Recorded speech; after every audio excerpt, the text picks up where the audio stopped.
Have you ever looked in the mirror and wondered who you really are beneath the roles, expectations, and conditioning? This is not just a passing existential question. It's a deep inner call, an invitation to a process that psychologists call individuation. Let's unpack this powerful concept. Individuation is a term coined by Swiss psychiatrist Carl Jung.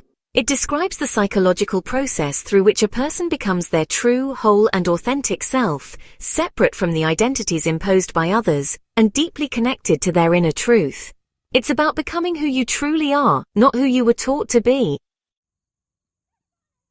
As children, we naturally adapt to survive. We learn to be pleasing, responsible, invisible, loud, helpful, strong, depending on what was rewarded or punished in our family systems. We develop a persona, a mask we wear to be accepted, and for many people, that mask becomes their only identity. Spend time in solitude without distractions. Solitude is, honestly, essential for individuation. It's not about loneliness, but about intentional time with yourself, away from all that constant input. No phone, no agenda, just time to hear your own thoughts, your feelings, and those inner longings. This is where your authentic self whispers. Reconnect with the inner child. Your inner child actually holds the keys to your joy, creativity, and your authentic needs. Spend some time asking yourself, what did I love doing as a child? When did I feel most free? What was I taught to suppress? Let her speak. Let her play. Let her be. Embrace your shadow without shame.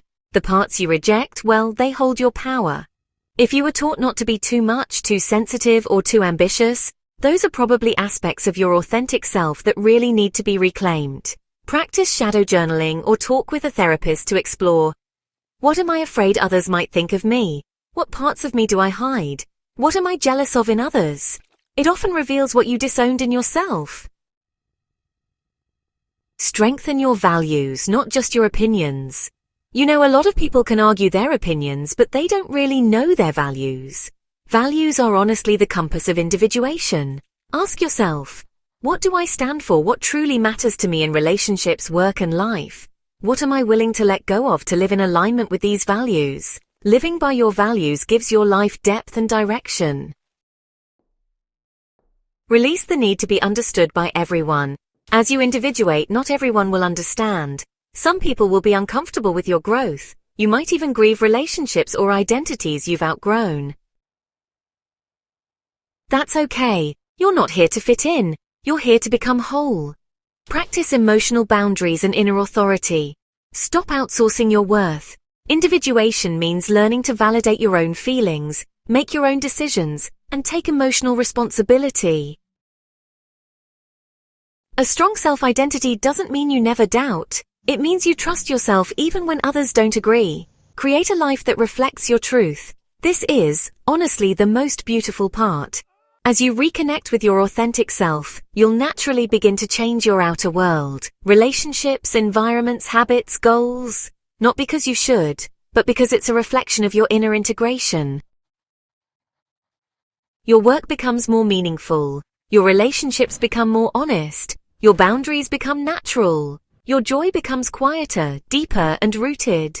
Individuation is a lifelong journey, not a destination. There will be moments when you feel lost again, when the old conditioning creeps back in. But each time you return to yourself with more clarity and compassion.